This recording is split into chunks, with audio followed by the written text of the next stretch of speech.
الحمد لله نحمده ونستعينه ونستغفره ونعوذ بالله من شرور أنفسنا ومن سيئات أعمالنا من يهده الله فلا مضل له ومن يضلل فلا هادي له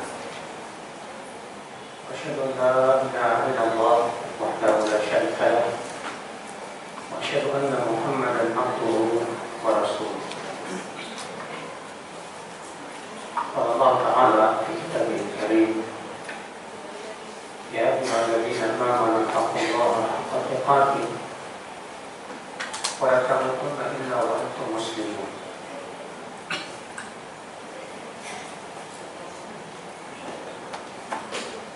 أما بعد فإن أصدق الحديث كتاب الله وخير الهدى هدى محمد صلى الله عليه وسلم وشر الأمور محدثاتها وكل محدثة بدعة وكل بدعة ضلالة وكل ضلالة في النار. Saudara seiman, Ibu dan Bapak sekalian, kita insyaallah akan membahas tentang manisnya keimanan.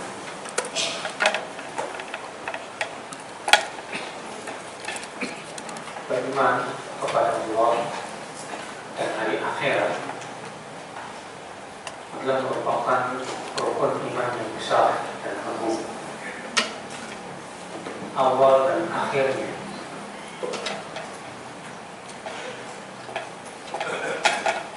Karena keimanan kepada Allah merupakan sumber kekuatan di dalam beramal saleh. Beriman kepada Allah dan hari akhirat merupakan sumber kekuatan di dalam menghadapi berbagai macam ujian dan cobaan.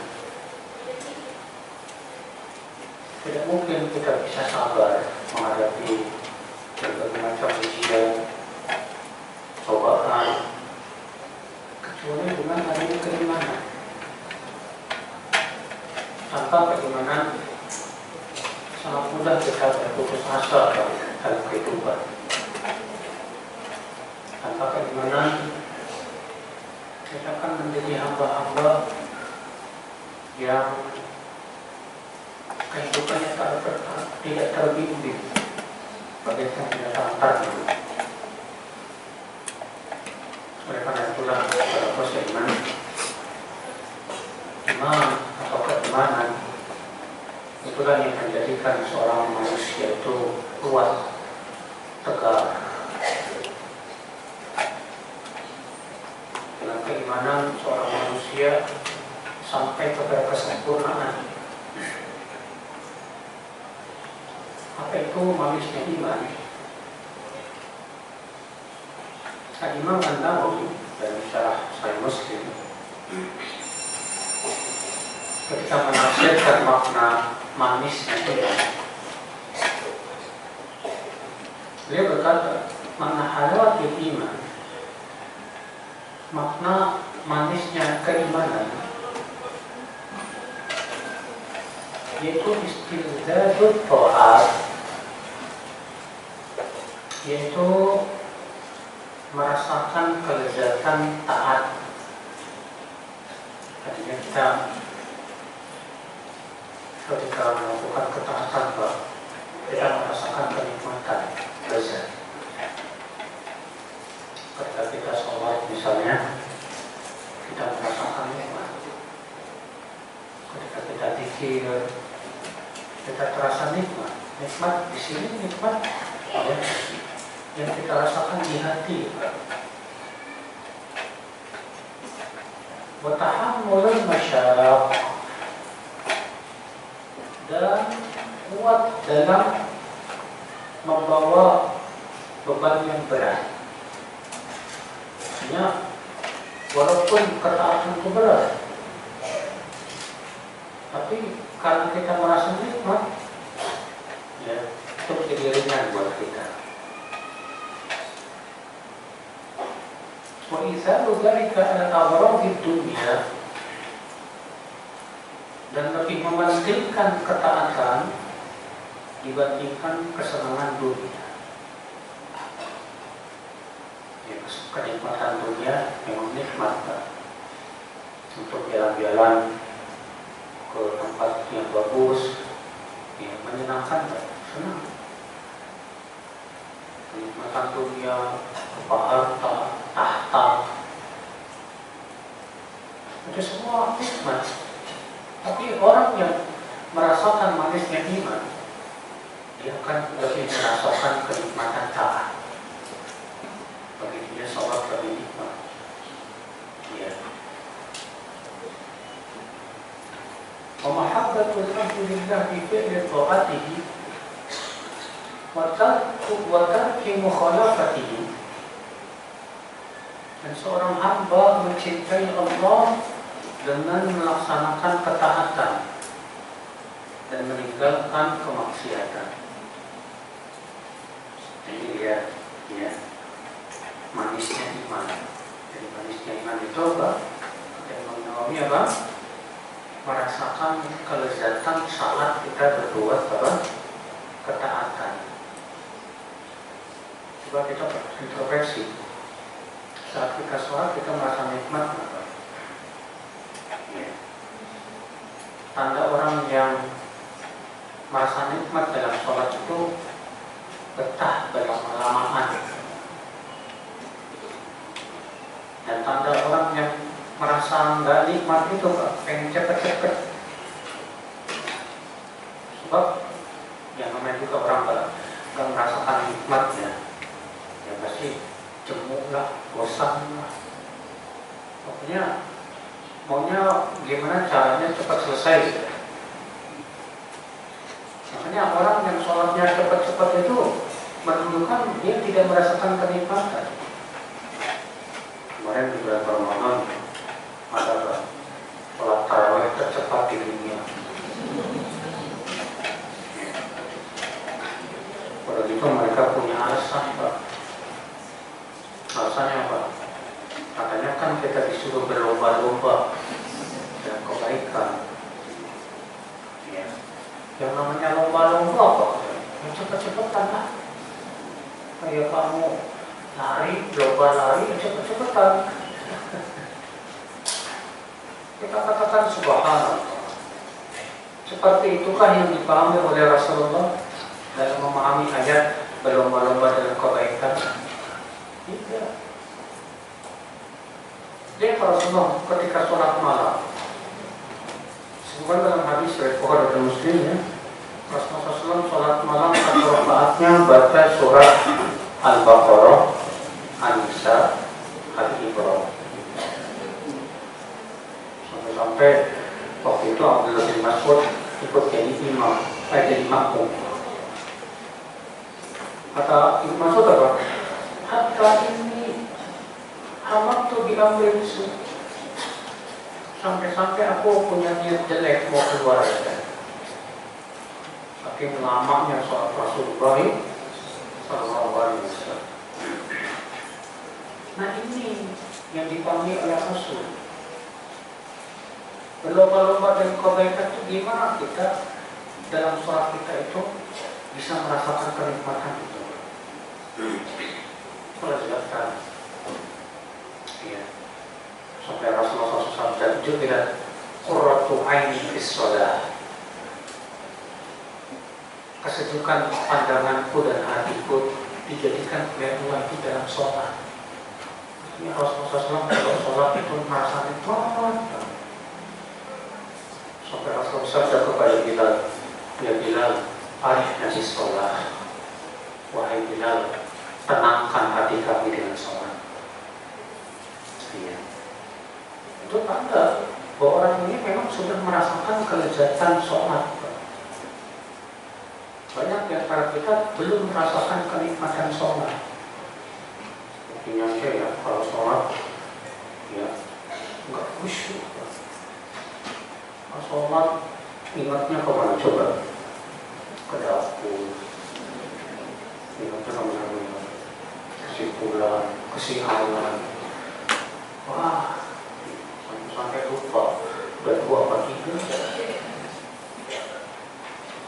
Ini kenapa? Yaitu karena kita belum merasakan kenikmatan sholat. Kalau kita sudah merasakan kenikmatan sholat, beda Pak, Masya Allah. Orang kalau sudah merasakan kenikmatan itu pasti kangennya itu kuat Pak. Kayak Bapak misalnya merasakan kenikmatan berada di kota Mekah, ya, umroh di sana kan beribadah kok enak ya. Mungkin Bapak dan Ibu yang pernah sholat, pernah umroh, itu kalau sholat di sana itu terasa nikmat. Banyak orang Pak masa kangen pengen umroh lagi, kangen pengen umroh lagi, ya, bisa keluar, bisa ibadah. Kenapa kangen? Karena merasa nikmat. Saya yakin kalau Bapak tidak merasa nikmat, nggak kangen, makanya ada kapok. Nah, orang ketika merasakan kenikmatan sholat, dia akan rindu untuk beribadah kepada Allah. Ketika merasakan nikmat sholat itu, ya, lezat sholat itu, mendengar azan saya sudah senang, merasanya gembira. Ya, beda dengan orang munafik. Kalau orang munafik, karena memang tidak merasakan kenikmatan sholat, Allah mengatakan tentang orang munafik apa? Ketika qamu ila sholati qamu kusala. Mereka apabila berdiri menuju sholat, mereka berdiri dengan malas. Malas. Kenapa kok malas? Itu karena mereka tidak merasakan kenikmatan sholat. Ya. Karena itulah saudara seiman, kita berusaha. Ya. Bagaimana caranya kita bisa merasakan kenikmatan ibadah. Nah, inilah manisnya keimanan. Lalu bagaimana caranya supaya kita bisa merasakan manisnya keimanan itu, kenikmatan ketaatan, kelezatan taat. Ya. Sempat dalam hadis dari Bukhari dan Muslim, Rasulullah SAW sabda, salatun man kunna fihi wajada bihinna halawatan iman. Ada 3 perkara yang apabila 3 perkara ini ada pada diri seseorang, dia akan merasakan manisnya keimanan. Apa 3 perkara ini Bapak Ibu? Yang pertama, an yakuna Allah wa rasuluhu ahabba ilaihi mimma siwahuma. Allah dan Rasulnya lebih dia cintai dari segala-galanya. Yang kedua, apa yang kedua? Wa an yuhibban mar'a la yuhibbuhu illa lillah. Ia mencintai seseorang bukan karena dunia, tapi dia cinta kepada seseorang hanya karena Allah saja. Yang ketiga apa? An yakraha an ya'uda bil kufr. Dan ia tidak suka untuk kembali kepada kekafiran setelah Allah selamatkan darinya. Kama yakrahu an yuqdhafa fin nar. Sebagaimana ia tidak suka untuk dilemparkan ke dalam api. Masya Allah. Ini 3 perkara ini yang akan kita bahas insyaallah Pak. Karena Rasulullah SAW menyebutkan bahwa kalau 3 ini ada pada diri kita, kita akan merasakan manisnya apa? Keimanan. Apa yang pertama? An yakuna Allah wa rasuluhu ahabba ilaihi mimma siwahu. Allah dan Rasulnya lebih kita cintai dari segala-galanya. Bagaimana caranya supaya kita bisa mencintai Allah dan Rasul juga melebihi segala-galanya? Ini yang kita pikirkan, Pak. Banyak orang dan semua kita pasti mengklaim, saya cinta Allah ya, cinta Rasulullah ya. Tapi yang kita pikirkan tentang ukuran cinta kita itu sudah sejauh mana. yakin setiap muslim pasti mencintai Allah. Tapi masalahnya Pak, dalam ukuran cintanya berbeda-beda. Yang membuat ya iman itu terasa manis kalau ukuran cintanya itu sudah segala-galanya. Sebagaimana dalam hadis ini, Allah dan Rasulnya lebih dia cintai dari apa? Dari selain kedua. Lebih dia cintai dari bapaknya, lebih dia cintai dari istrinya, lebih dia cintai dari anaknya, lebih dia cintai dari hartanya, lebih dia cintai dari apa? Mata pencahariannya, lebih dia cintai dari tempat tinggalnya, lebih dia cintai dari tanah airnya, lebih dia cintai. Saudara muslimin rahimani wa rahimakumullah jami'an. Lalu bagaimana caranya supaya kita bisa mencintai Allah dan Rasul-Nya? Allah ya Nabi. Mencintai Allah dan Rasul-Nya ini tidak mudah. Membutuhkan apa Pak? Membutuhkan mujahadah, kesungguhan, jihad melawan diri sendiri.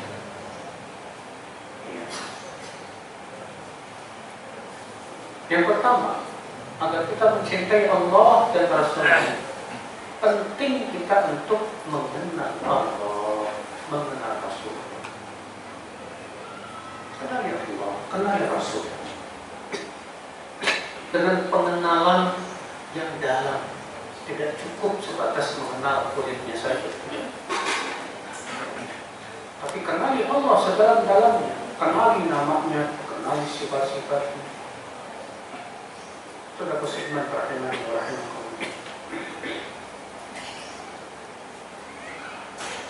Bagaimana kita akan mencintai Allah sementara kita belum kenal Allah? Sulit rasanya. Tapi ketika kita kenal Allah dengan pengenalan yang menimbulkan impian kepatuhan dan ketundukan, dengan pengenalan yang menimbulkan cinta dan takut kepada Allah, dengan pengenalan yang menimbulkan harapan, maka disitulah kekuatan akan ada. Saudara muslimin rahimani wa rahimakumullah. Syekh Utsaimin mengatakan mengenal Allah dengan dua cara. Ya, mengenal Allah dengan dua cara. Cara yang pertama, mengenal Allah melalui ayat-ayat kauniyah, alam semesta. Kita lihat ciptaan Allah yang luar biasa. Bagaimana Allah menciptakan matahari, bagaimana Allah menciptakan berbagai macam keindahan. Ibu pernah atau bapak pergi ke tempat yang indah enggak? Tadabbur alam istilahnya ya. Ya. Kalau kita melihat pemandangan yang indah, jangan hanya sebatas menikmati keindahan alam, salah. Oh, indah ya lautnya, indah ya gunungnya, indah ya pemandangannya. Udah, kalau cuma sampai sini gak ada manfaatnya Pak. Yang diinginkan dari melihat pemandangan yang indah itu adalah supaya kita merasakan keindahan penciptanya. Coba deh, ketika kita melihat pemandangan yang indah, kita langsung ingat subhanallah, ciptaan Allah begitu indah, pasti penciptanya maha indah gitu. Ya. Langsung kita tafakur Bu. Kalau pemandangan yang begitu indah, penciptanya maha indah, pasti perbuatan Allah pun indah. Pasti syariat Allah itu apa? Indah. Pasti takdir Allah pun indah. Pasti itu Bapak dan Ibu sekalian. Di situ bertambah keimanan kita, bertambah rasa cinta kita kepada siapa? Kepada Allah Subhanahu wa Ta'ala. Mengenal Allah, karena makanya Allah menyuruh ya, untuk tadabbur alam. Apa kata Allah? Ya, inna fi khalqis samawati wal ardi wa ikhtilafil laili wan nahari la ayatin li ulil albab alladzina yadhkuruna Allaha qiyaman wa qu'udan wa 'ala junubihim wa yatafakkaruna fi khalqis samawati wal ardi rabbana ma khalaqta hadza batila subhanaka faqina 'adzabannar. Sesungguhnya dalam penciptaan langit dan bumi, pergantian siang dan malam, sungguh terdapat tanda-tanda kebesaran Allah bagi siapa? Bagi orang yang punya akal pikiran, kata Allah. Yaitu orang-orang yang senantiasa mengingat Allah saat berdiri, saat duduk, saat tidur, dan memikirkan tentang penciptaan langit dan bumi. Hasilnya apa, Pak? Mereka berkata, wahai Rabb kami, tidaklah Engkau ciptakan ini semua sia-sia. Maha suci Engkau, ya Allah. Maka peliharalah kami dari azab api neraka. Ini, Pak. Ya. Makanya kalau kita melihat pohon, jangan cuma sebatas melihat tanpa ada fikir, tafakur, Pak. Biasakan kita itu tafakur, Pak. Ya, Bapak melihat semut langsung tafakur, subhanallah, ini semut luar biasa ya. Dia pergi ke sana kemari, bahkan dia naik ke sana kemari, gak pernah istirahat itu semut. Kecil dia, tapi tenaganya super, Pak. Dia gak diberikan oleh Allah rasa capek. Bayangkan kalau Bapak kerja kayak semut, yang kerjanya 24 jam gak pernah berhenti terus begitu. Kira-kira gimana Pak kondisi kita? Ya, kita langsung mikir subhanallah, bagaimana kuasa Allah yang menciptakan semua itu. Supaya apa? Bertambah keimanan kita, Pak. Saudara beriman, rahimani wa rahimakumullah jami'an. Makanya Allah menyuruh, afala yanzuruna ilal ibli kaifa khuliqat. Tidakkah mereka melihat kepada unta, bagaimana unta itu diciptakan? Terlihat, kata Allah. Tidakkah mereka melihat kepada unta, bagaimana unta itu diciptakan? Kenapa Allah menyuruh kita melihat penciptaan unta? Supaya kita bisa mencintai Allah, bisa mengenal Allah penciptanya yang maha kuasa atas segala sesuatu, saudara Gusti. Ya. Wa ila samaa'i kaifa rufi'at. Tidakkah mereka melihat bagaimana langit, bagaimana diangkat oleh Allah tanpa tiang? Wa ila al-ardi kaifa sufihat. Tidakkah mereka melihat kepada bumi, bagaimana dihamparkan?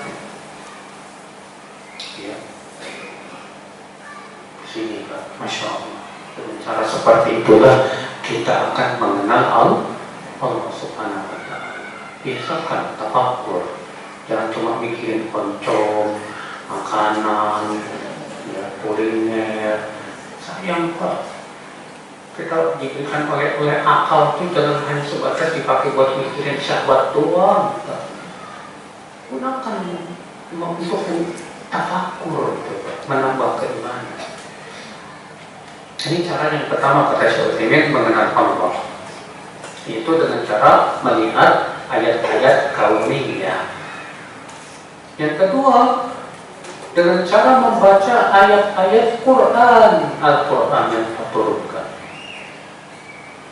Coba baca sama Bapak, Ibu, misalnya ayat kursi. Baca ayat kursi. Itu ayat Allah memperkenalkan dirinya. Allah la ilaha illa huwal hayyul qayyum la ta'khudhuhu sinatun wa la nawm lahu ma fis samawati wa ma fil ardh man dzal ladzi yashfa'u 'indahu illa bi idhnihi ya'lamu ma baina aydihim wa ma khalfahum wa la yuhituna bi syai'in min 'ilmihi illa bima syaa wasi'a kursiyyuhu samawati wal ardh wa la ya'uduhu hifdhuhuma wa huwal aliyyul 'azim. Di situ Allah memperkenalkan siapa dirinya. Baca sama Bapak Ibu surat Al-Ikhlas. Di situ Allah memperkenalkan dirinya. Qul huwallahu ahad, Allahus samad, lam yalid wa lam yakul lahu kufuwan ahad.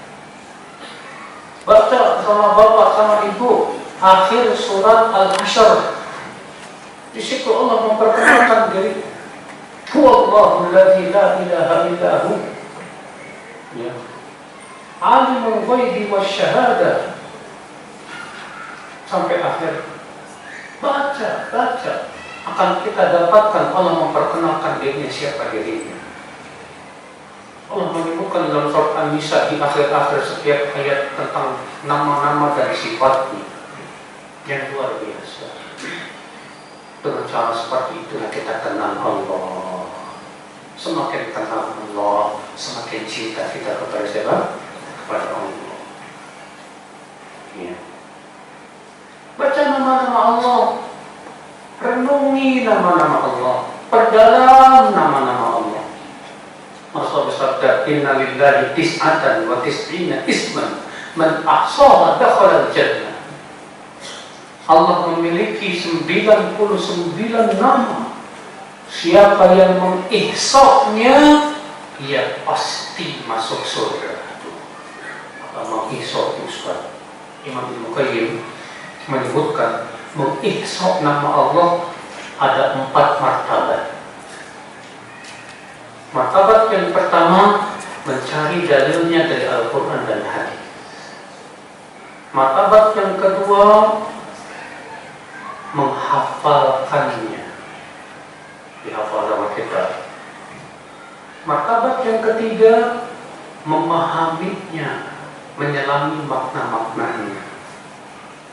Contoh misalnya Ar-Rahman, apa makna Ar-Rahman? Ya. Apa bedanya dengan Ar-Rahim? Ternyata Ar-Rahman dari kata rahmat, dimasukkan dalam wazan fu'lan, fa'lan, Rahman. Dan orang Arab yang menggunakan wazan fa'lan itu untuk sesuatu yang dipenuhi sesuatu. Contoh mal'an, penuh, sangat penuh. Qadban, sangat marah. Berarti Rahman artinya apa? Sangat rahmat dan kasih sayang. Ya. Kalau kita renungkan bagaimana rahmat Allah Subhanahu wa Ta'ala yang sangat luar biasa dan sangat luas, di situ akan muncul rasa cinta. Dan martabat yang keempat yaitu mengamalkan konsekuensi dari nama Allah, beribadah dengan nama Allah itu. Bagaimana? Nama Ar-Rahman, apa ibadah yang bisa ditimbulkan dari nama Allah Ar-Rahman? Rahman artinya apa? Yang maha penyayang, yang maha pengasih. Berarti dari situ kita apa? Ibadah yang bisa timbul. Yang pertama apa? Menimbulkan ibadah berharap akan rahmat Allah, mencari rahmat Allah. Yang kedua apa? Menimbulkan cinta karena Allah rahmatnya mendahului kemurkaannya. Sebagaimana dalam hadis ya Rasulullah SAW, Allah Ta'ala berfirman, Inna rahmati sabaqat ghadabi. Sesungguhnya rahmatku mendahului kemurkaanku. Subhanallah. Dan ternyata benar, rahmat Allah mendahului kemurkaannya. Sahih. Buktinya setiap kali kita berbuat maksiat, nggak langsung Allah ada. Kalau kemurkaan Allah mendahului rahmatnya, setiap kali maksiat langsung diadab kita. Habis. Tapi rahmat Allah mendahului kemurkaannya. Banyak orang berbuat maksiat masih dikasih sama Allah apa? Kenikmatan. Masih dikasih sama Allah kesempatan supaya mau taubat. Itu menunjukkan rahmat Allah mendahului apa? Kemurkaan. Dari situ kita akan merasa apa, Pak? Cinta. Masya Allah. Di antara rahmat Allah, Bapak, Allah berikan berbagai macam kenikmatan yang sangat banyak sekali. Wa in ta'uddu nikmatallahi la tuhsuha. Jangan, kalau kamu menghitung nikmat-nikmat Allah, kamu tidak akan bisa menghitungnya. Nggak bisa menghitung. Bapak tahu? Ya. Berapa juta sel yang ada dalam tubuh kita? Miliaran. Sangat banyak sekali. Sel yang ada dalam tubuh kita ini, setiap selnya itu ya sangat bermanfaat untuk kita, diri kita.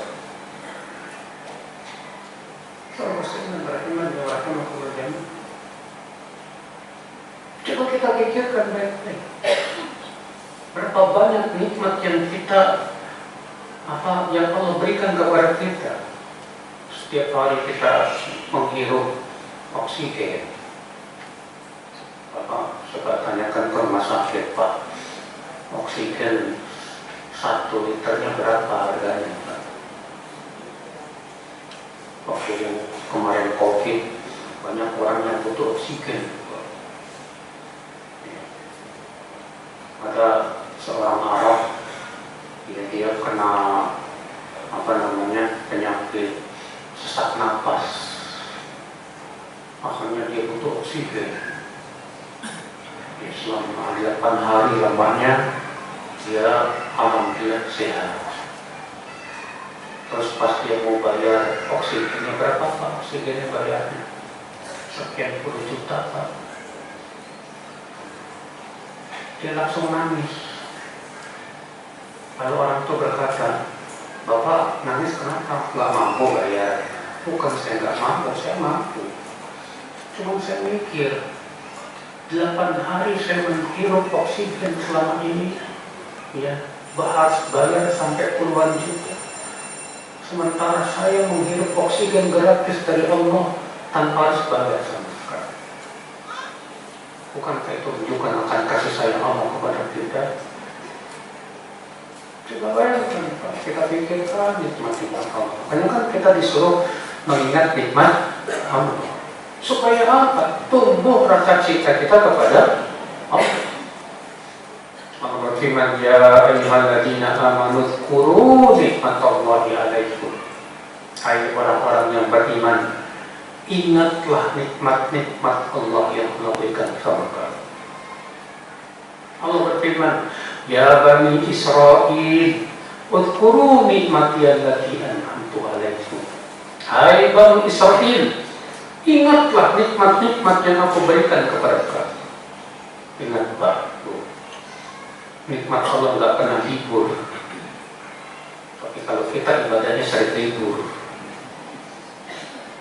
Kalau iman rahimani wa rahimakumullah. Nah, dengan cara mengenal nama Allah Ar-Rahman ini saja, Pak, itu bisa menimbulkan apa? Rasa cinta kepada Allah Subhanahu wa Ta'ala. Allah turunkan hujan. Bayangkan, Pak, kalau misalnya berbulan-bulan bahkan setahun nggak turun hujan, rasanya gimana, Pak? Kering kerontang, pohon mati, binatang-binatang mati, sumur-sumur kering, susah kita hidup. Saat Allah turunkan hujan, itu gembiranya minta ampun, Pak. Subhanallah. Saya pernah nonton di YouTube percobaan, Pak, air, ya, yang beratnya sekitar 1 ton diturunkan sekaligus. Air, Pak, beratnya 1 ton diturunkan sekaligus, menimpa mobil, hancur mobilnya, Pak. Sekarang saya mau tanya, berapa ton air yang Allah turunkan dari langit? Berton-ton. Tapi subhanallah, Allah turunkannya setetes demi setetes, bukan dalam sekaligus. Kalau sekaligus hancur semua kita, Pak. Tapi setetes demi setetes. Bapak tahu nggak berapa kecepatan tetesan air hujan itu? Hanya 10 km saja. Bayangkan kalau kecepatannya 100 km, bolong. Kalau kita bolong, bukankah itu menunjukkan akan kasih sayang kepada hamba? Coba kita pikirkan baik-baik. Betapa Allah Subhanahu wa Ta'ala sangat sayang kepada hamba. Dari sini kita bisa tumbuh rasa cinta kepada Allah Subhanahu wa Ta'ala. Iya. Saudara seiman rahimani rahimakumullah jami'an. Jadi penting sekali Pak, tafakkur. Gunakan akal pikiran kita untuk mengenal Allah, agar kita bisa mencintai Allah. Ya. Dan kemudian semakin cinta kita kepada Allah, disitulah Pak, kita akan merasakan manisnya ini kelezatan taat kepada Allah Subhanahu wa Ta'ala. Sahabat seiman rahimani wa rahimakumullah. Jadi kata Rasulullah, "Al yakuna Allah wa rasuluhu ahabba ilaihi mimma siwahuma." Allah dan Rasulnya lebih dia cintai dari segala-galanya. Mencintai Rasul pun harus melebihi cinta kita kepada segala-galanya. Kata Rasulullah SAW, "La yu'minu ahadukum hatta akuna ahabba ilaihi min waladihi wa walidihi wan nasi ajma'in." Rawi Muslim. Dari hadis Anas bin Malik. Tidak beriman salah seorang dari kalian sampai aku lebih dia cintai dari anaknya, dari orang tuanya, dan dari seluruh manusia. Pernah suatu ketika Umar bin Khattab berkata, "Wallahi ya Rasulullah, la anta ahabbu ilayya min kulli syai'in illa min nafsi." Demi Allah ya Rasulullah, engkau lebih aku cintai dari segala-galanya, sampai dari diriku sendiri, kecuali dari diriku sendiri. Kecuali dari diriku sendiri. Apa kata Rasulullah? La ya Umar, belum sempurna imanmu hai Umar, hatta akuna ahabba ilaik min nafsi, sampai aku lebih engkau cintai dari diriku sendiri. Apa kata Umar? Al-an ya Rasulullah, sekarang ya Rasulullah, la anta ahabbu ilayya min nafsi, engkau lebih aku cintai dari diriku sendiri. Apa kata Rasulullah? Al-an ya Umar, sekarang imanmu sempurna.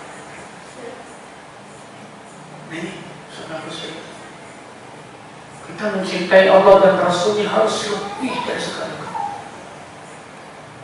Cuma terkadang Pak, cinta kita kepada Allah dan Rasulnya suka diuji untuk dibuktikan benar nggak nih bahwa kita mencintai Allah. Ya, jadi jangan dikira kita nggak bakal diuji Pak rasa cinta kita kepada Allah. Allah kan yang mengatakan begitu dalam surat Al-Ankabut. Alif Lam Mim, ahasiban nasu ayyutraku ayyaqulu amanna wa hum la yuftanun. Apakah manusia mengira akan dibiarkan berkata kami beriman sementara dia tidak diberi ujian? Tak mungkin. Walaqad fatanna alladziina min qablihim, sungguh kami telah menguji orang-orang sebelum mereka. Wala ya'lamanna alladziina shadaqu wa la ya'lamanna al-kadhibin. Dengan ujian itu kami tahu siapa yang jujur imannya dan siapa yang dusta imannya. Pernah enggak Bapak ya, diuji oleh Allah dengan nikmat syahwat? Di situ terkadang keimanan kita diuji sama Allah antara memilih cinta Allah atau syahwat. Seringkali kita diuji seperti itu. Syahwat dunia, kenikmatan dunia, kesenangan dunia, itu membuat hati kita tertipu. Maka disitulah cinta kita kepada Allah tertipu. Makanya kata para ulama, tanda orang yang cinta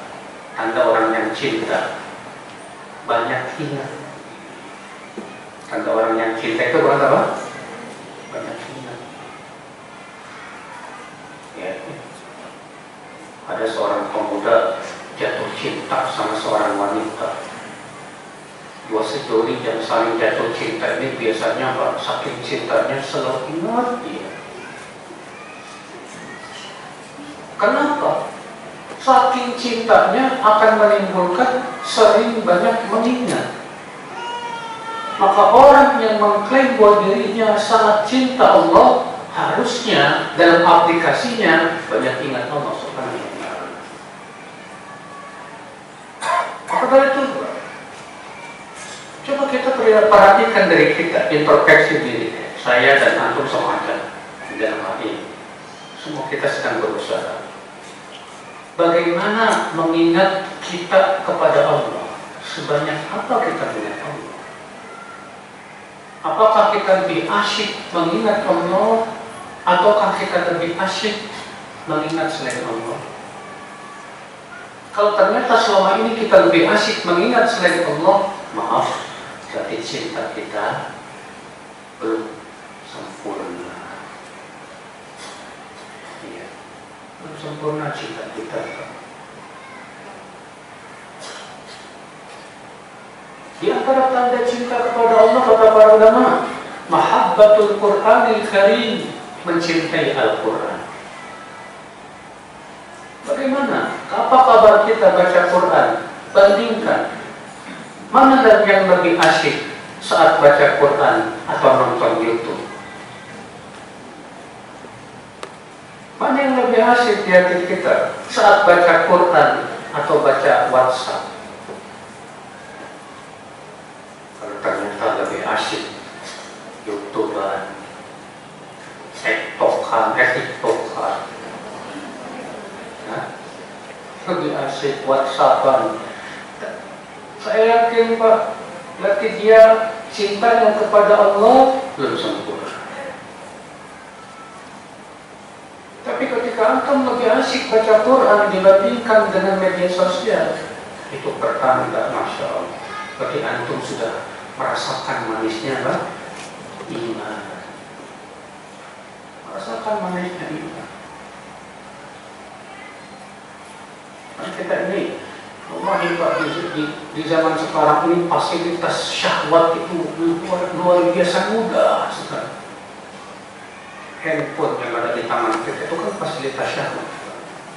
Ya tidak? Handphone kita seringkali melalaikan kita dari mengingat Allah. Berjam-jam kita kuat nonton drakor. Tahu nggak drakor? Drama Korea. Tentang ingat Allah. Ibu-ibu terutama nih, biasanya ibu-ibu sama akhwat yang suka nonton drama Korea. Kenapa Pak? Karena artinya ganteng-ganteng, tampan-tampan, ya. Hati-hati itu lupa. Bayangkan ketika kita nonton film 1,5 jam kita tidak berpikir sama Allah, sama sekali. Mengingat Allah sama sekali.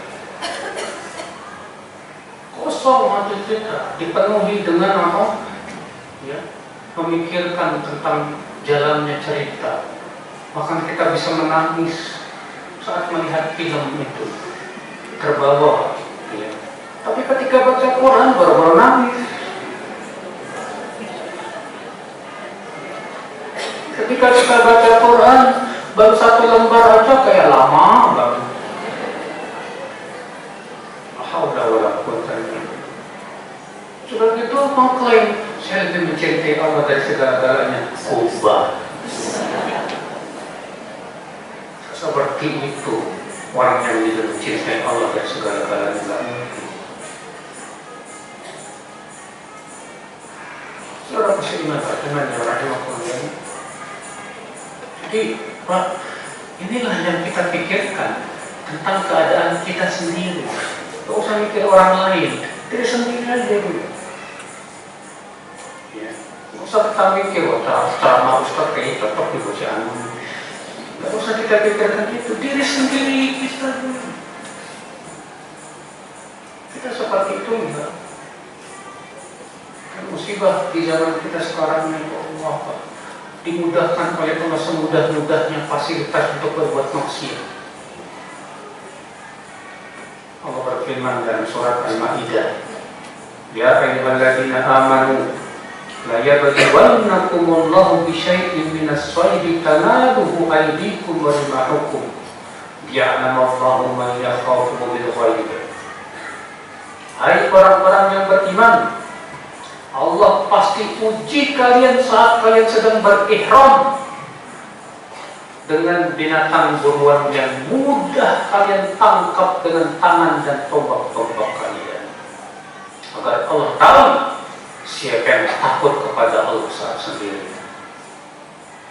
Allah menguji para sahabat di zaman Rasulullah saat berihram dengan binatang buruan yang mudah ditangkap. Karena saat ihram kan nggak boleh apa? Terburu.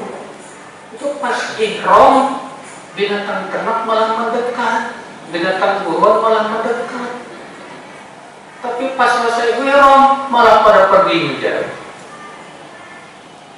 Di zaman sekarang pun Allah uji kita dengan maksiat yang dekat. HP. Ibu, bapak bisa sendirian di kamar, tidak ada yang melihat, hanya Allah yang tahu. Lalu kemudian melanglang buana, melihat aura, melihat sesuatu yang tidak berhak dilihat dan tidak layak. Mungkin kalau kamar kita ada CCTV-nya, takut juga. Ternyata Pak, pengawasan Allah lebih rendah dari CCTV. Kita lebih takut kepada CCTV daripada takut kepada siapa? Kepada Allah. Apa seperti ini sifat orang yang lebih mencintai Allah dari segala-galanya? Ada ya? Tak mungkin. Ya. Orang yang lebih cinta kepada Allah dari segala-galanya, dia lebih cinta daripada apa? Syahwat diri. Dia akan takut kepada Allah Subhanahu wa ta'ala. Saudara beriman rahimani wa rahimakumullah. Ini Pak. Jadi agar kita bisa merasakan kelezatan manisnya iman yang pertama ini, Allah dan Rasulnya lebih dia cintai dari segala-galanya. Pertanyaannya, ada nggak pada diri kita itu? Berat.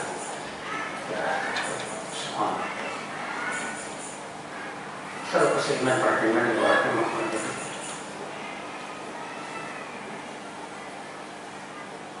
Kemudian yang kedua kata Rasulullah, wa an yuhibbal mar'a la yuhibbuhu illa lillah.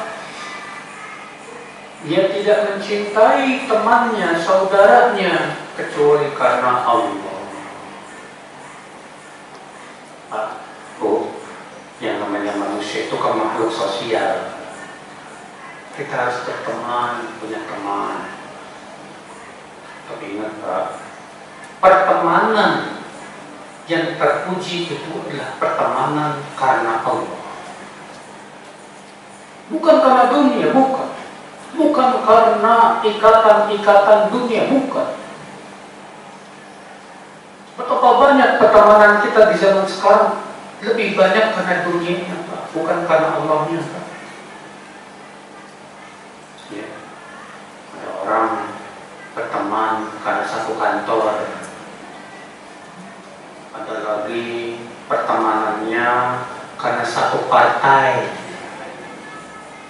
Ada lagi pertemanannya karena satu hobi. Ya, kebetulan hobinya sama-sama apa, Pak? Ngegoes. Bikin grup kue saja. Pertemanannya karena hobi, bukan karena Allah. Iya. Ada lagi pertemanannya karena satu organisasi. Ada lagi pertemanannya karena satu kepentingan dunia. Ya. Karena apa namanya? Pertemanannya karena bisnis dan yang lain. Semua ini pertemanan bukan karena Allah. Dan pertemanan yang bukan karena Allah di hari kiamat akan berubah menjadi permusuhan. Allah berfirman, al-akhillau yawma idzin ba'duhum li ba'din adu illa al-muttaqun. Orang-orang yang saling berkasih sayang, yang saling mencintai karena dunia, pada hari kiamat kata Allah, sebagian mereka menjadi musuh sebagian yang lain. Kecuali orang-orang yang bertakwa, yang cintanya karena Allah Subhanahu wa ta'ala. Ibnu Katsir ketika menafsirkan ayat tadi, kullu sahabatin laysat lillah tanqalibu adawatan yaumil qiyamah. Setiap persahabatan yang bukan karena Allah pada hari kiamat akan berubah menjadi permusuhan. Kecuali yang karena Allah. Itulah apa? Itulah apa yang bermanfaat. Makanya orang yang saling mencintai karena Allah itu Pak, kumpulnya dalam kata-kata, dalam kebaikan. Mungkin Bapak Ibu pernah dengar hadis tentang Rasulullah cerita bagaimana kaum mukminin melewati jembatan Sirat yang terbentang di atas api neraka. Kata Rasulullah SAW, maka kaum mukminin yang berhasil melewati jembatan Sirat, mereka akan datang kepada Allah meminta teman-teman mereka yang masuk neraka agar diangkat dari api neraka. Mereka berkata, ya ikhwanuna alladzina kanu yusalluna ma'ana wa yasumuna ma'ana. Ya Allah, itu yang di neraka, itu teman-teman kami yang dahulu sholat bersama kami, berpuasa bersama kami. Keluarkan mereka dari neraka ya. Masya Allah. Apa kata mereka Pak? Itu mereka yang dahulu di dunia sholat bersama kami ya. Mereka enggak berkata begini, mereka dulu gue sama kami ya Allah, mancing sama kami,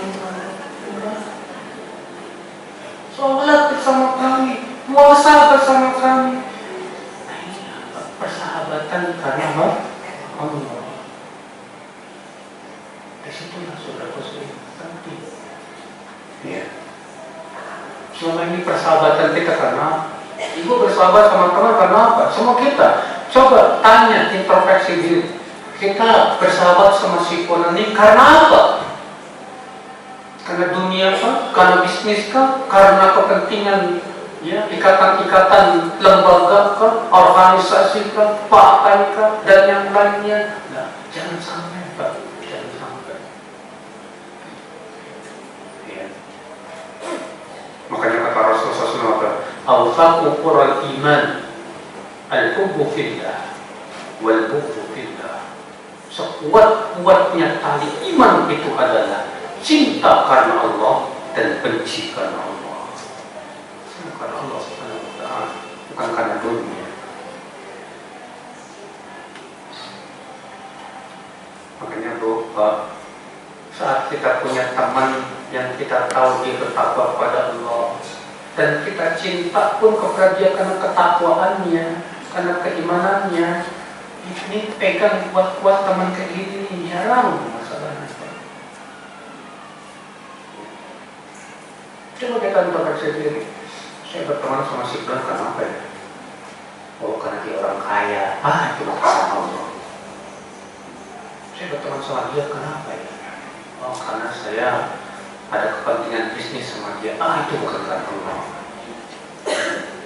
Dan itu semua bukan karena Allah. Saya berteman sama dia kenapa ya? Saya berteman sama dia karena saya suka dia, orangnya taat, takwa, Masya Allah, rajin ibadah, orangnya Masya Allah, selalu dia menuntut ilmu. Saya suka sama dia karena itu. Ini yang karena Allah. Kalau dapat yang kayak gini, pegang kuat-kuat. Jangan dilepas hanya karena sedikit kesalahan atau kekurangan. Jangan.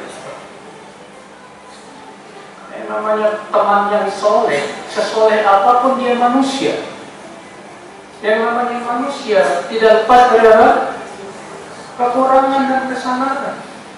Kalau kita berteman, prinsip kita tidak boleh teman kita ada kekurangan dan kesalahan, saya yakin kita tidak akan punya teman di dunia ini.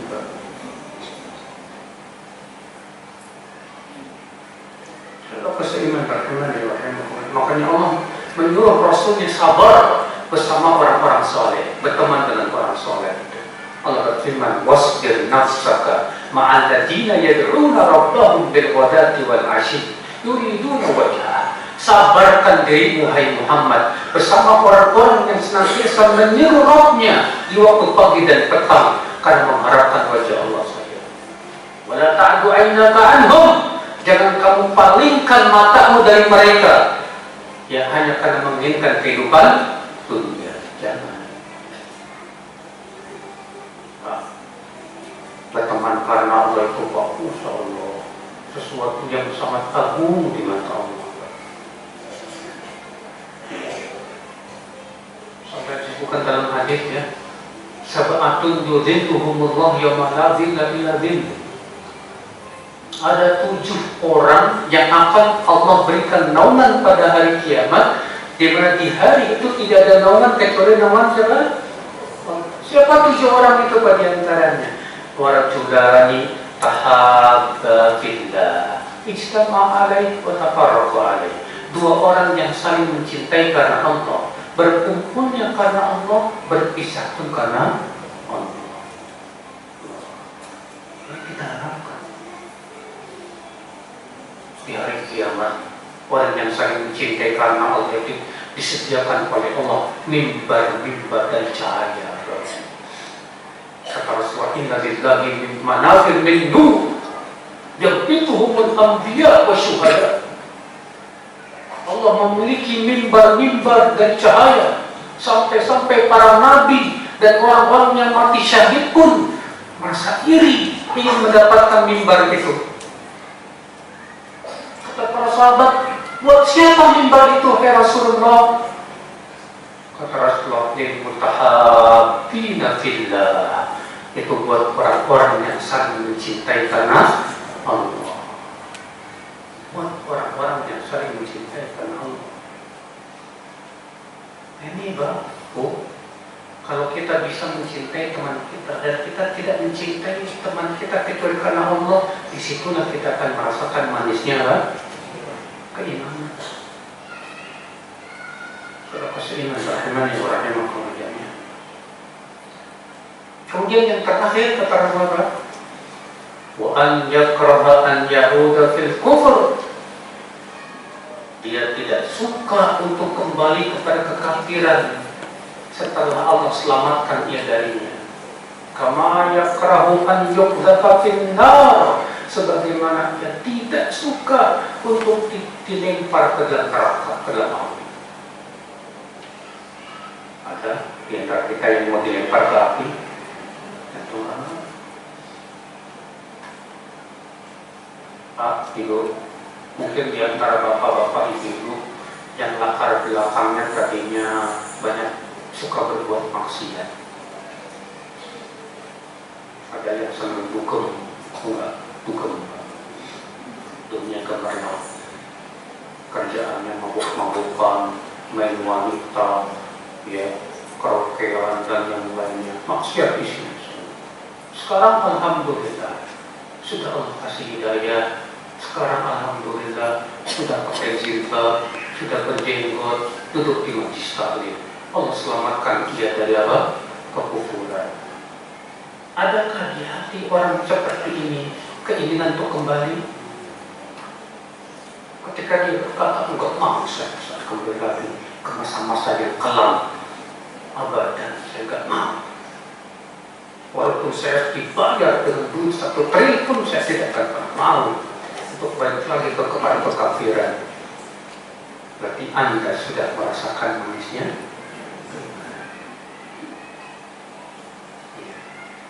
Tapi terkadang ada sebagian orang Pak yang sudah Allah berikan hidayah kepadanya, sudah hijrah ke alam istilahnya gitu Pak. Sudah meninggalkan dunia kelamnya, dunia gelapnya. Tapi ternyata hatinya masih ada keinginan untuk balik lagi. mengingat masa dulu yang kelam terasa manis rasanya. Ini hakikatnya, ini orang belum taubat kepada Allah Subhanahu wa Ta'ala. Belum taubat ya.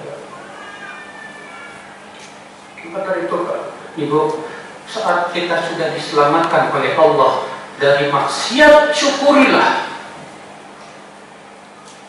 Pertahankan sampai mati kita. Jangan sampai kembali lagi kita kepada kegelapan itu, kepada kemaksiatan.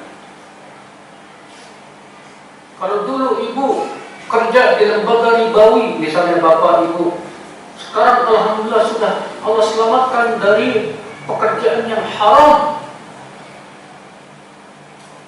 Itu kenikmatan yang luar biasa. Adakah di hati Bapak ada keinginan kembali untuk kepada pekerjaan tersebut? Oh, enggak ada Ustaz. Tapi terkadang Allah uji.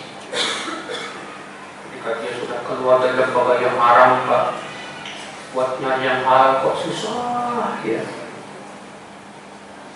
Dagang sini gagal, dagang situ gagal, alamar sini dari terima, pusing. Saat itulah setan kembali berkata, udahlah, balik lagi aja, ya kerja di tempat yang dulu.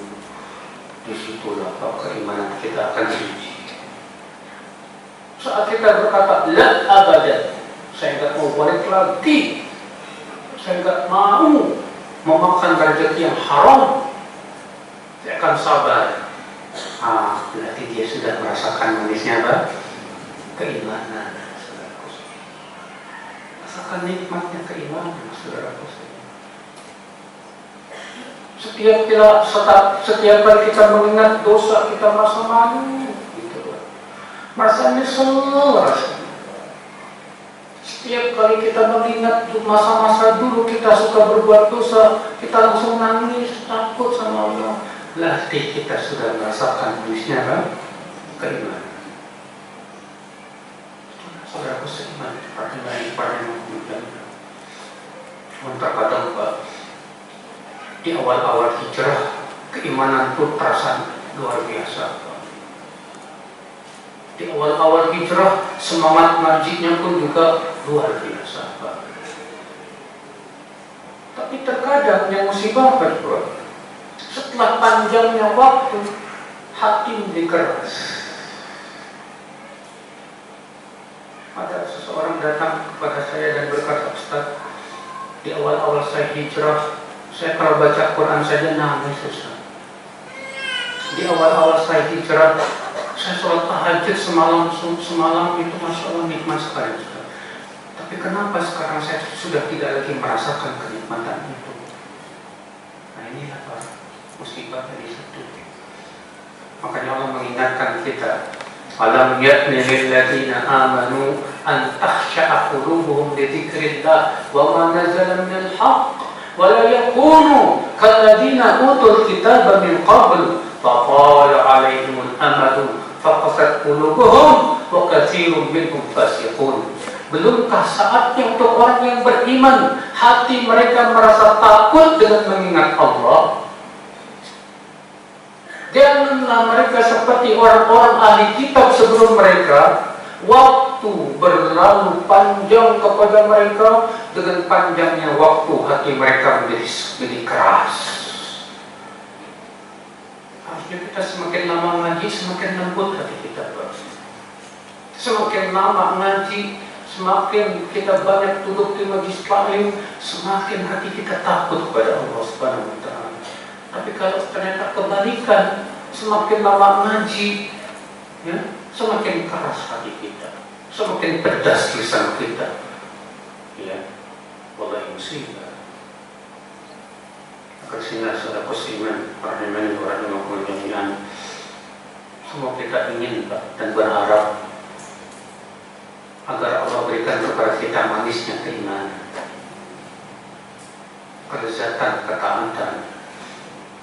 Kita berharap agar hari-hari kita tak lepas dari zikir kepada Allah Subhanahu wa Ta'ala dan diberikan kenikmatan untuk mengingat Allah Rabbul Izzati wal Jalal.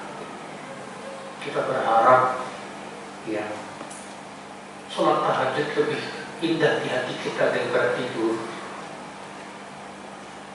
Karena ketika seseorang kita di waktu tidur, di waktu malam, dia berani tinggalkan syahwat dan kenikmatan tidur demi untuk bermunajat kepada Allah. Itu akibat daripada dia merasakan kenikmatannya munajat di waktu malam. Semoga kita termasuk orang-orang yang diwafatkan di atas iman dan Islam. Amin ya rabbal alamin. Baik, saya kira cukup sampai di sini. Kita buka tanya jawab dan pertanyaannya dengan ini ya, dengan tulisan. Ya.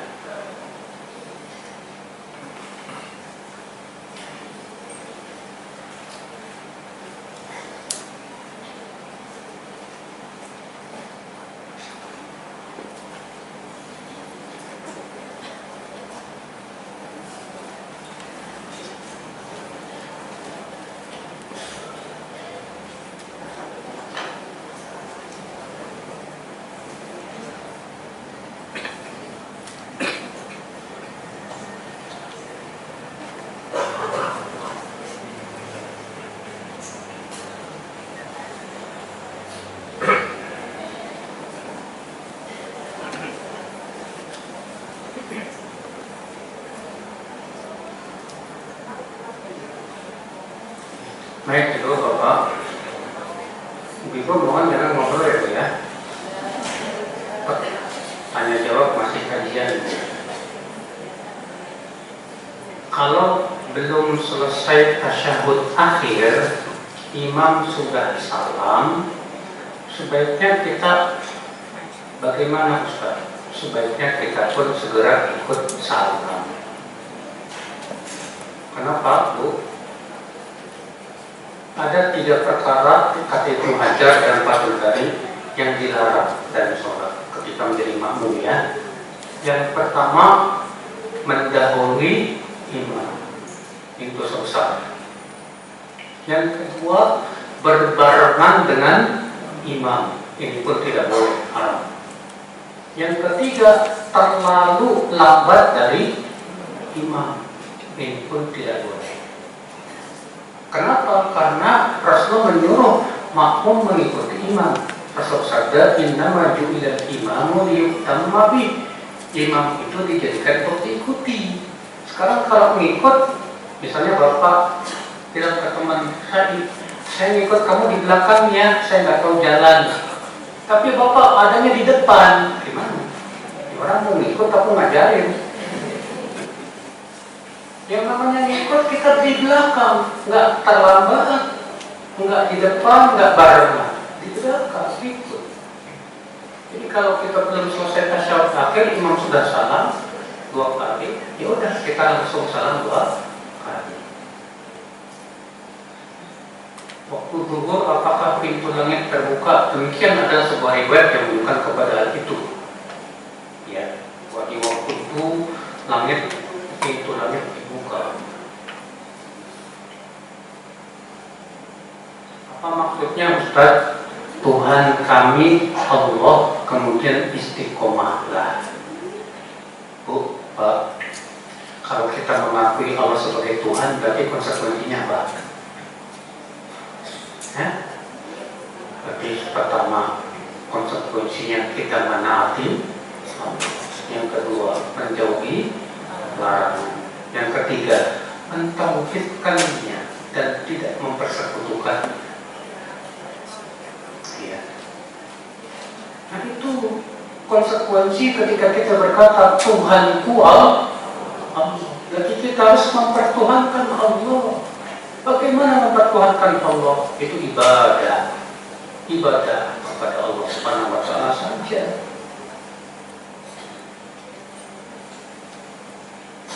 Bayar zakat fitrah. Zakat fitrah 7 hari sebelum Idul Fitri bolehkah Ustaz?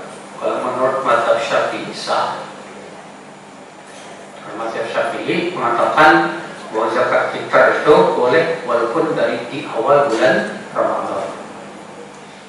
Namun saya pribadi lebih condong pada pendapat yang mengatakan bahwa zakat fitrah itu diberikan keringanan 2 hari sebelum hari raya. berdasarkan perkataan Abdullah bin Umar, sahabat Nabi, ya, bahwa mereka dahulu para sahabat memberikan zakat fitr 2 hari sebelum hari raya. Ya.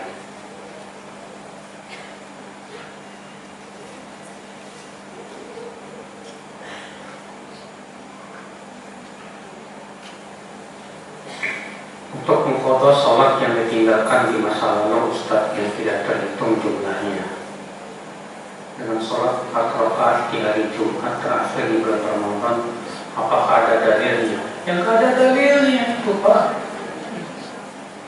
Kalau dahulu kita meninggalkan sholatnya karena ketiduran atau lupa, wajib mengqadha. Tapi kalau dahulu kita meninggalkannya karena malas dan sengaja kita tinggalkan, maka wajib taubat. Wajib apa? Taubat, dan tidak ada kewajiban mengqadha atas pendapat yang paling kuat. Ya. Allah, itu ikhtilaf para ulama. Apakah benar doa masuk pasar itu dhaif? Ya, sebagian ulama mendhaifkan dan sebagian ulama lagi menghasankan. Ini termasuk perkara yang diperselisihkan pada ulama. Saya sendiri contoh kepada penghasanan hadis tersebut, karena tersebut diriwayatkan dari beberapa jalan. Syekh Salim bin Id Al-Hilali bahkan menulis sebuah buku khusus mentahrid hadis tentang doa masuk pasar, satu buku tebal, dan beliau menyebutkan semua jalan-jalannya dan membicarakan tentang perawi-perawinya. Yang hasilnya beliau mengatakan dua hadis ini kalau paling banter hasan. Allahu a'lam, ya. Memang itu masalah khilafiyah ya.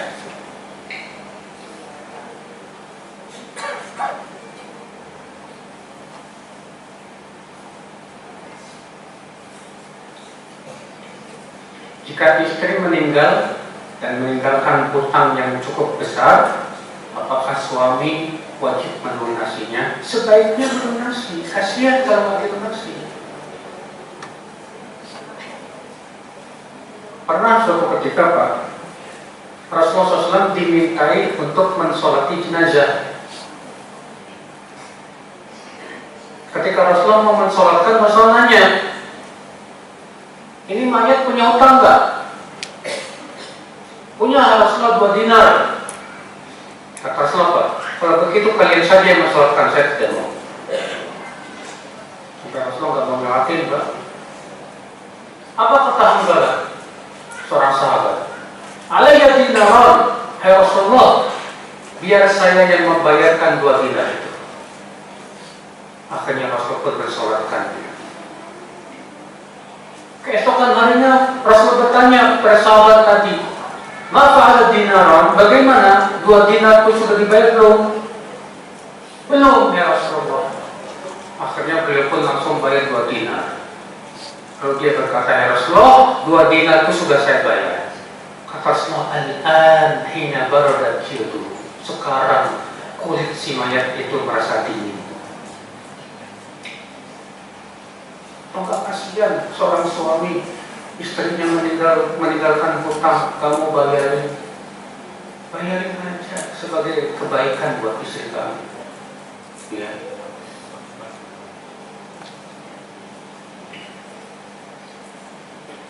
Tapi kalau kondisi suami sedang sulit, bagaimana Ustaz? Ya, kalau seperti itu gimana lagi? Allah berfirman, la yukallifullahu nafsan illa wus'aha. Allah tidak membebani jiwa kecuali sesuai dengan kemampuan. Tapi ingat ya Pak, dan Ibu, jawaban saya ini jangan dijadikan kesempatan. Kata Pak Ustaz, suami yang bayarin. Akhirnya ibu seenak-enaknya utang sana, utang sini. Berat Bu, masalah utang piutang itu pada hari kiamat. Karena hutang itu di hari kiamat akan dibayar dengan amal soleh. Gimana kalau ternyata pahala amal soleh kita habis buat bayar apa? Hutang. Mohon nasihat agar terhindar dari was-was. Was-was itu banyak ya. Ada was-was berupa pikiran-pikiran yang membuat kita ragu kepada Allah. Maka yang seperti ini kita langsung pertama ta'awud, a'udzubillahi minasyaitonir rajim. Yang kedua, bertanya kepada para ahli ilmu untuk menghilangkan was-was tersebut. Was-was terkadang berbentuk keraguan. Ada orang wudhu dikasih was-was, akhirnya sampai setengah jam wudhunya Pak. Yang seperti ini obatnya adalah mengambil yang yakin dan buang yang ragu. Kata Rasulullah, dak majari buka tidak malah jadi tinggalkan yang meragukan.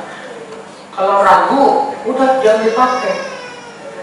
Kita terkadang Pak wudhu sampai mencuci kaki, pas mencuci kaki datang setan. Tadi kamu kayaknya belum cuci wajah deh.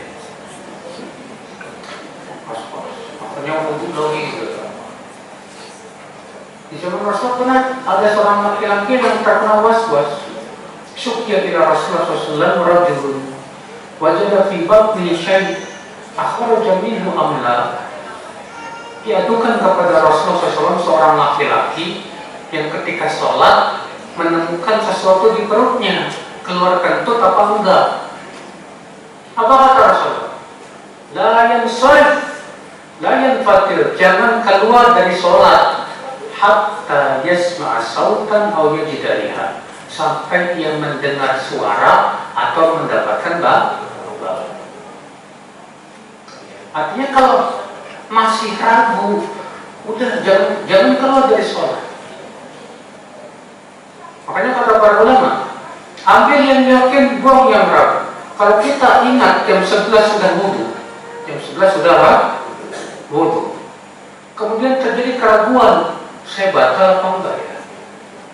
Maka pada waktu itu ambil yang yakin kita sudah wudhu.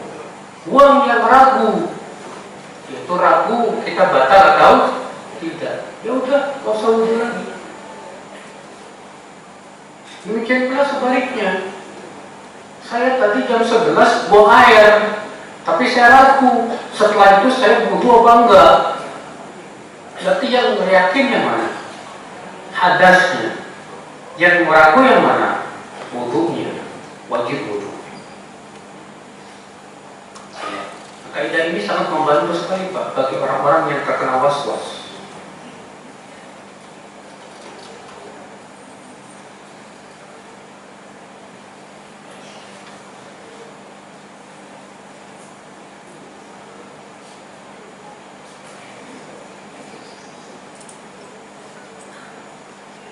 Mohon doanya untuk anak dan keluarga, dan penjagaan Allah. Semoga yang bertanya ini dijaga oleh Allah pada keluarganya, pada hartanya, dan diberikan istiqomah sampai akhir hayat.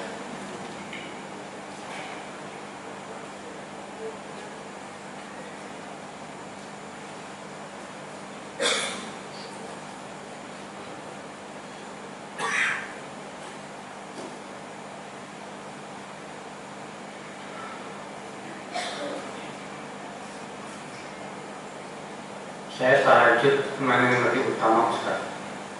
Baca surat dengan hafalan surat pendek juz 30 atau baca di mushaf.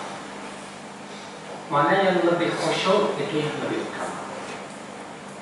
Mana yang lebih khusyuk di hati itu lebih yang lebih utama. Ketika baca dari hafalan surat pendek, kok ngaco terus.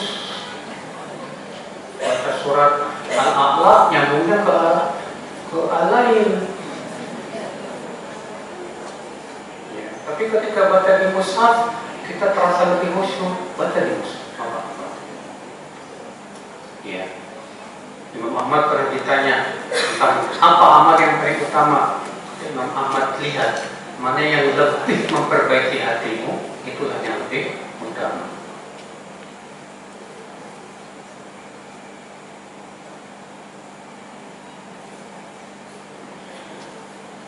Anak yang lahir di luar nikah itu tanggung jawab ibunya. Betul, itu dinisbatkan kepada ibunya. Apakah anak itu boleh dapat warisan harta dari ibunya? Iya, dapat, ya, dari ibunya. Karena itu dinisbatkan kepada ibunya.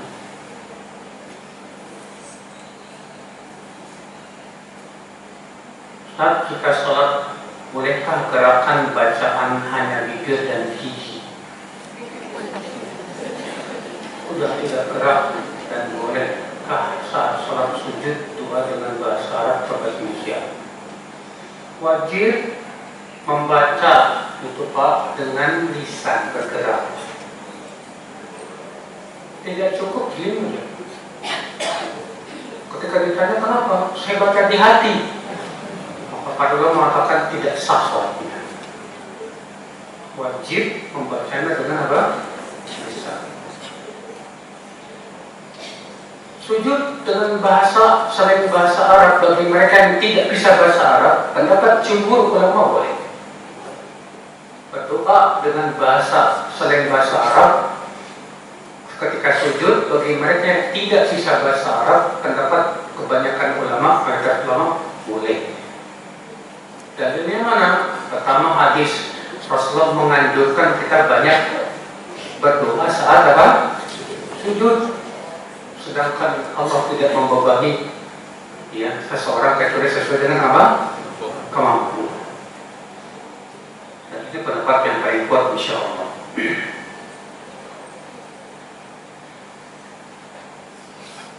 Puasa Syawal sepertinya nggak terkejar Ustaz kalau ganti dulu.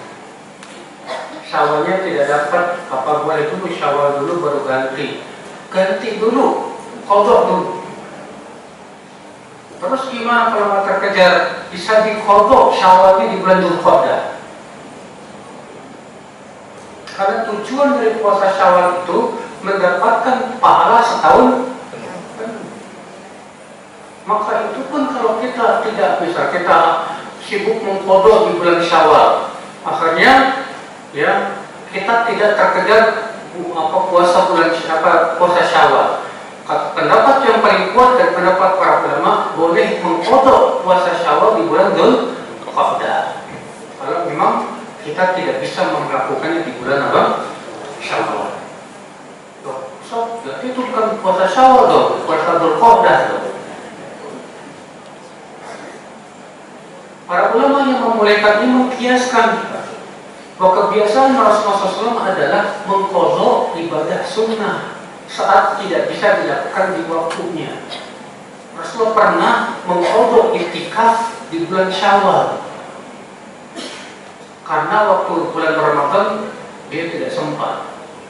Rasulullah pernah mengqadha sholat baqiyah zuhur setelah asar padahal sudah luput waktunya. Demikian pula ini, kalau memang kita tidak bisa di bulan Syawal karena ada kesibukan, kita bisa mengqadhanya di bulan Dzulqa'dah. Wallahu a'lam. Ini memang masalah khilafiyah di kalangan para ulama. Demikian wabillahi taufiq. Assalamualaikum warahmatullahi wabarakatuh.